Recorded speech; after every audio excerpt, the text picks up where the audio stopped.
Jakarta, Mei 1998, sebuah nama, sebuah tanggal yang tak akan pernah lekang dari ingatan bangsa ini.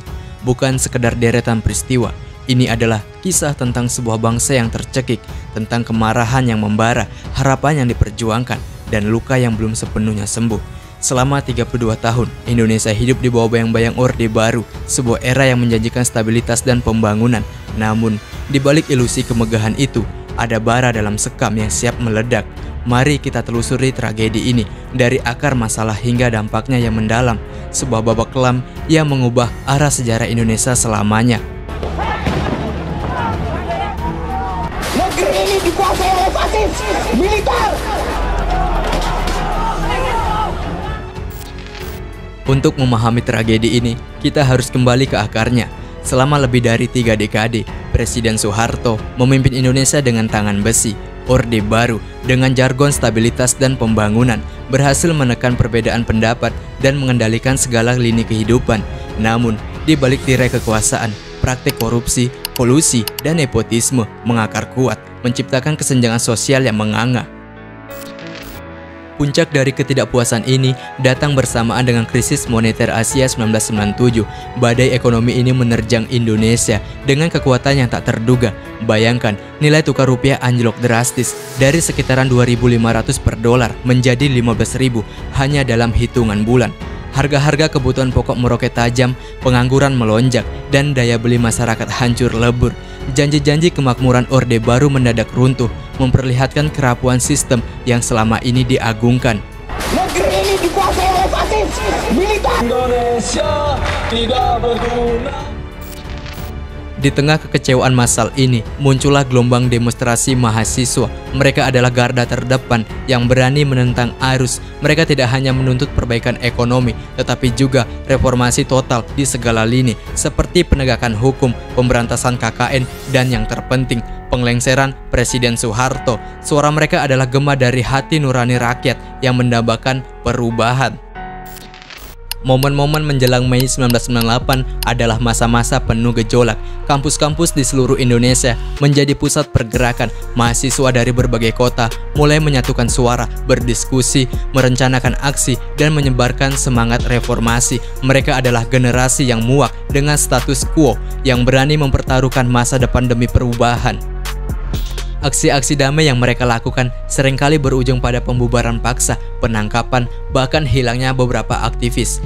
Tekanan terhadap pemerintah semakin meningkat. Suara-suara dari berbagai elemen masyarakat, mulai dari budayawan, akademisi, hingga tokoh agama, mulai bergabung dalam KUR, tuntutan perubahan. Situasi politik semakin panas, seperti bara dalam sekam, menunggu percikan kecil untuk meledakkan segalanya. Semua mata tertuju pada Jakarta, pada para mahasiswa, dan pada kekuasaan yang seolah-olah tak ingin beranjak dari singgasananya. Ketegangan memuncak. Setiap hari, berita di media massa dipenuhi laporan demonstrasi, bentrokan kecil, dan pernyataan-pernyataan keras dari kedua belah pihak. Rakyat menahan napas, merasakan bahwa sesuatu yang besar akan segera terjadi. Udara dipenuhi ketidakpastian, dan setiap sudut kota terasa seperti menyimpan potensi ledakan.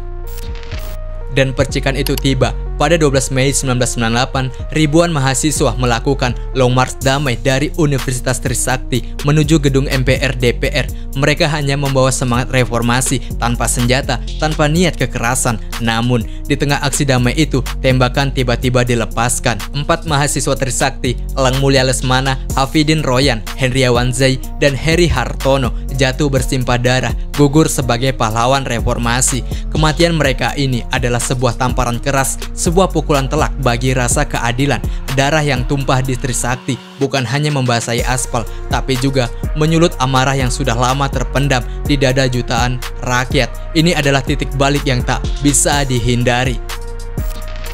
Sejak 13 Mei 1998, Jakarta dan beberapa kota besar lainnya berubah menjadi neraka. Massa yang marah yang telah lama tertekan melampiaskan kemarahan mereka. Penjarahan merajalela, toko-toko dibobol, pusat perbelanjaan dan gedung-gedung dibakar. Asap hitam tebal mengepul tinggi ke langit, menutupi Jakarta dalam selubung duka dan kepanikan.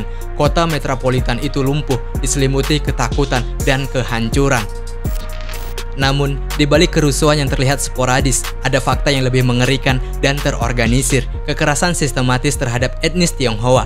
Mereka menjadi sasaran amuk massa yang brutal. Rumah dan toko-toko mereka dihancurkan, harta benda mereka dijarah, dan yang tak kalah menyakitkan, terjadi banyak kasus kekerasan seksual massal yang menimpa perempuan etnis Tionghoa. Ini adalah noda hitam yang tak bisa dilupakan, sebuah pengingat akan kejahatan kemanusiaan yang keji yang hingga kini belum tuntas diusut. Pertanyaan besar muncul, siapa yang berada di balik kekejaman ini? Apakah ini murni amuk massa tak terkendali? Ataukah ada skenario besar yang sengaja diciptakan untuk memecah belah dan mengalihkan isu? Tim gabungan pencari fakta yang dibentuk setelah kerusuhan menyimpulkan bahwa ada unsur kesengajaan dan provokasi. Namun, hingga kini, secara hukum, tidak ada satupun individu ataupun kelompok yang secara resmi dan final dinyatakan sebagai dalang tunggal di balik seluruh peristiwa kerusuhan Mei 1998. Ini adalah salah satu luka terbesar yang masih menganga menuntut kebenaran dan keadilan. Di tengah kobaran api dan air mata, mahasiswa tetap bergeming. Ribuan dari mereka membanjiri dan menduduki gedung MPR DPR, mengubahnya menjadi benteng perlawanan. Mereka mendirikan tenda, berorasi, dan menyampaikan tuntutan reformasi tanpa henti. Gerakan ini menjadi simbol perlawanan rakyat, sebuah tekanan politik yang tak bisa lagi diabaikan. Dunia menyaksikan, menahan napas, menunggu apa yang akan terjadi selanjutnya. Tekanan dari berbagai pihak, termasuk dari komunitas internasional dan internal militer, menjadi terlalu besar. Pada akhirnya, kekuasaan yang selama 32 tahun terlihat tak tergoyahkan harus menyerah pada kehendak rakyat.